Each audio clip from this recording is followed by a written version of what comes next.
Hey, everybody, it's Matt. This is the 10-Minute Bible Hour podcast. And a friend of mine who literally has the word wine in his last name, ironic, given that we're talking about John chapter 2 and the water to wine miracle at the wedding in Cana. This friend of mine shot me an email today. It was a smart email, and I got to remember to reply because I haven't shot a reply back yet.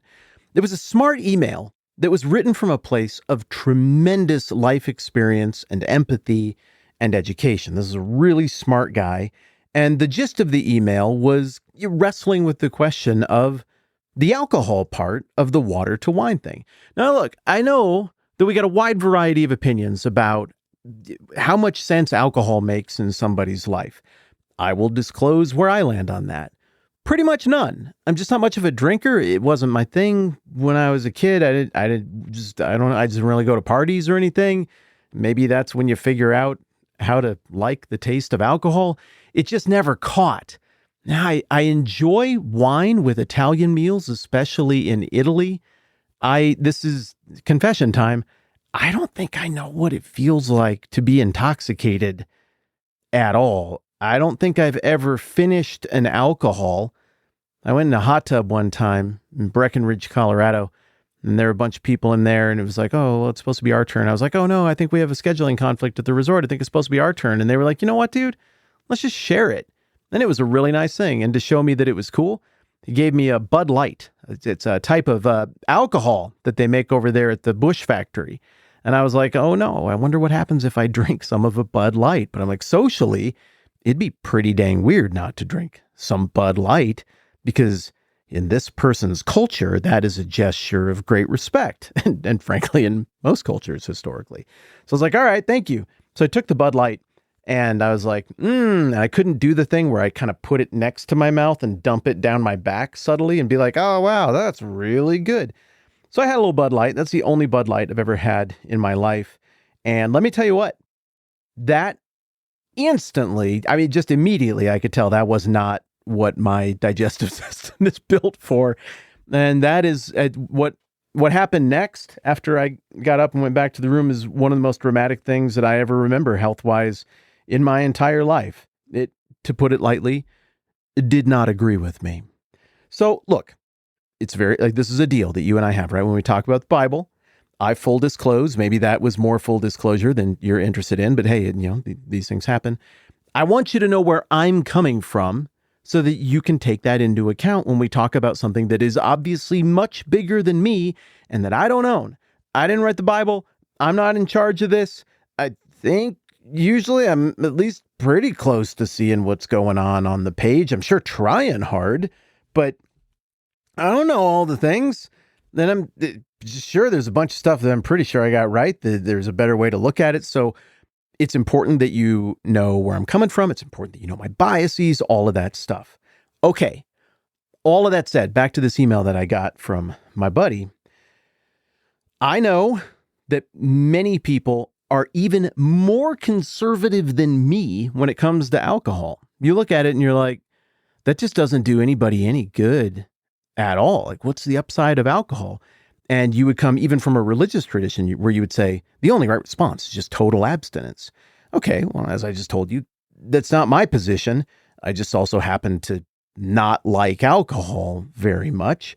I know there are others of you who were raised around fundamentalism, like certain kind of control-y, good in ways, but control-y expressions of Christianity.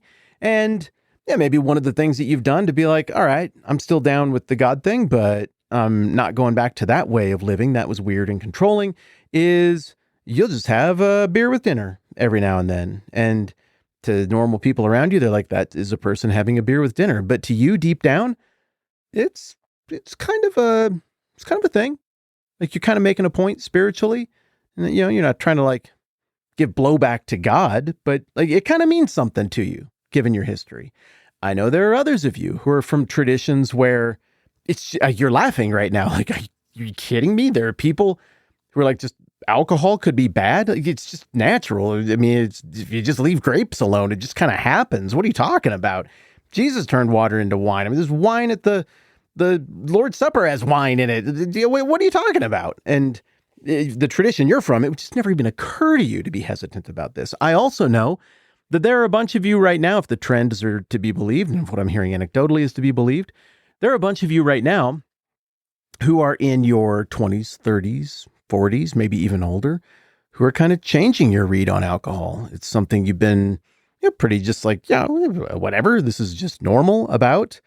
But it seems like people are like, man, the cost and the benefit that I get from this, I'm not sure how much I really want alcohol to be in my life anymore. And I'm hearing from a lot of people and seeing studies and trends that indicate that people under 50 are kind of throttling back on alcohol consumption quite a bit. So look, there's this whole spectrum when it comes to the conversation we're having right here about alcohol, and we're looking at a text that assumes that making a lot more alcohol at a party would be good and something to be celebrated. And for some of you, your cultural assumption on that, your personal convictions on that, it's just really easy to roll with it. Like, well, obviously it'd be way better if that water turned into wine. Others of you look at this, like my friend who sent me this very thoughtful email, and you're like, this is a point of tension for me because I've seen what alcohol can do. And the person who wrote me this note, by the way, this is a very well-educated man who understands what's going on with the alcohol all the way down to the chemical level. And I have to say, dude has a point. I was a pastor for a long time. I counseled for a long time. There were a whole lot of people where I just looked at their life and I was like, well, I can tell you there are two things that if you just never interacted with them again, it would fix most of what's wrong in your life, and it's alcohol and your phone. But it's hard, right? Like we all got our thing. So look, it's kind of an elephant in the room thing. I guess I just spent 5 or 6 minutes on it. I don't really care because we're talking about a miracle here where there's about to be a lot more of something that some of you really like. And we're talking about a miracle here where there's about to be a lot more of something that some of you like too much, and you need to stop and you need to listen to the people in your lives who are like, this is ruining your life. Stop. I know there are others of you listening to this who are seeing, okay, we're coming up on a miracle where there's about to be a lot more alcohol involved. And you're like, I just can't believe Jesus would do that. I've only seen bad things come from alcohol. And like maybe somehow the alcohol just went away. Maybe it was, some people say, well, maybe alcohol back then was just a lot weaker. I'm not very convinced by those arguments on a scientific level or a rational level. No, I think this was just wine is what we're seeing here. And I think probably it was still wine by the time the hosts tasted it.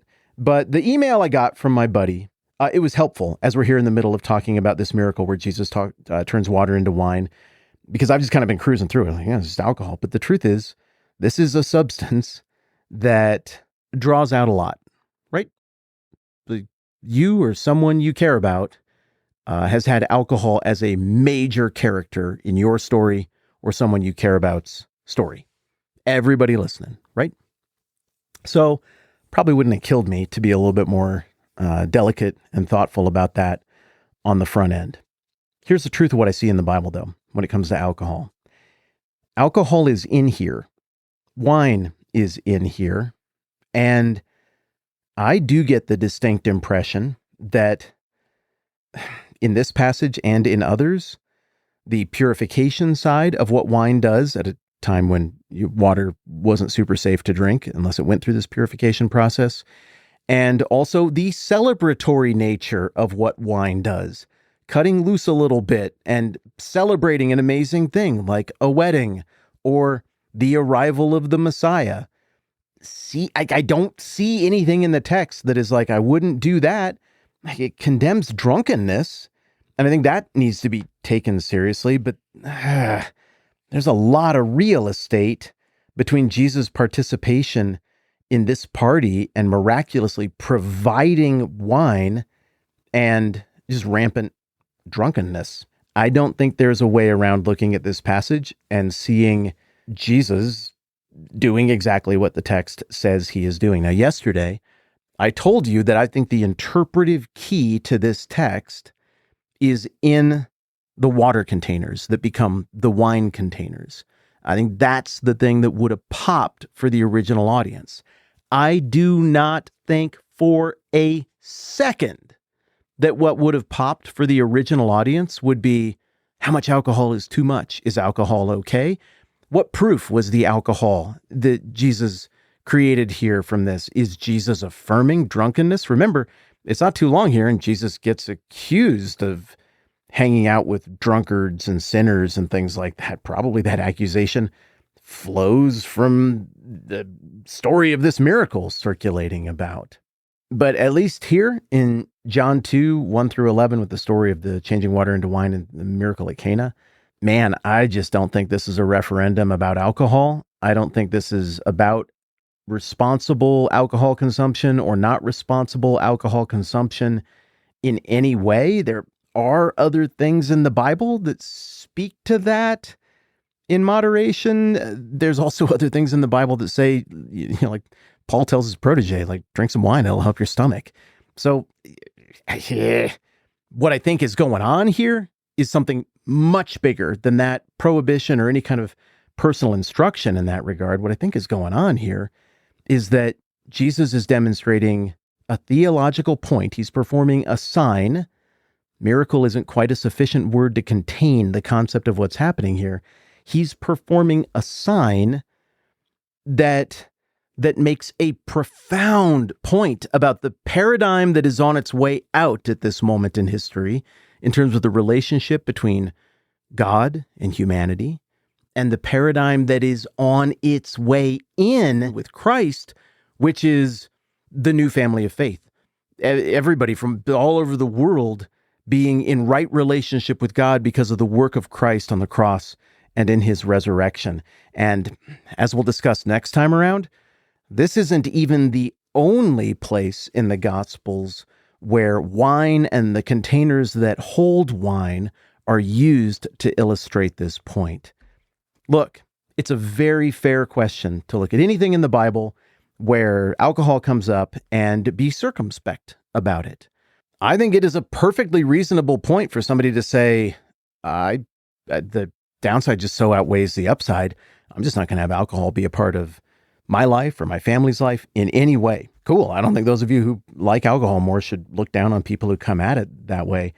I also think it's impossible to reasonably read the text of Scripture and imagine that there's some sort of blanket prohibition on the fermentation, on wine or alcohol in any way. I don't see that. But again, far more transcendently and most importantly is there's some really important theology happening here in John 2. I said I was going to get to it today. I didn't quite, but we're going to get to it next time around. Thank you for the email, my friend. It was a worthwhile note, and it prompted a good conversation today. All right, that's plenty for now. I'm Matt. This is the 10-Minute Bible Hour podcast. Let's do this again soon.